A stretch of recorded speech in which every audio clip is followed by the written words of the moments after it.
Depuis 10 mois, la terreur règne en Centrafrique. Les pillages, lynchages, assassinats et viols continuent en plein jour, y compris devant les militaires africains et français qui composent la mission de maintien de la paix. Des militaires qui ont été jusqu'ici incapables de mettre un terme aux violences. Ici, la foule s'attaque aux commerçants musulmans qui fuient par milliers la capitale Bangui en direction du Tchad. Parmi eux, de nombreux commerçants.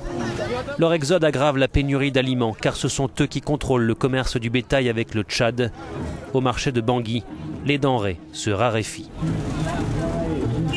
On vit actuellement dans une situation de guerre, donc tout est cher, tout est bloqué, il n'y a pas des activités.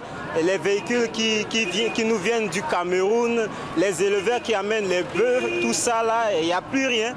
Donc on est obligé de supporter cette situation comme ça. 9 personnes sur 10 ne mangeraient plus qu'une fois par jour, affirment les Nations Unies. Et la situation risque de s'aggraver. Sur les 40 grossistes qui ravitaillaient la capitale, il n'en resterait plus que 10. Les derniers menacent aussi de partir si la sécurité ne s'améliore pas. Près d'1 million de personnes, soit un quart de la population, ont déjà fui leur foyer. Plus de 2000 autres ont été tués.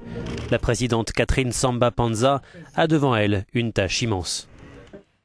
Au bout d'1 mois, j'aimerais une sécurisation, sinon complète, au moins majoritaire du pays.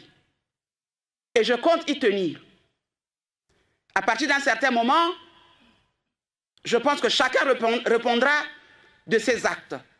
Je mets en garde les fauteurs de troubles qui continuent à semer le désordre dans le pays. Une fois son discours terminé, un groupe de soldats a poignardé et battu à mort un homme qui se trouvait dans la foule. Les soldats l'accusaient d'être un ex-rebelle de la Séléka, la coalition à majorité musulmane.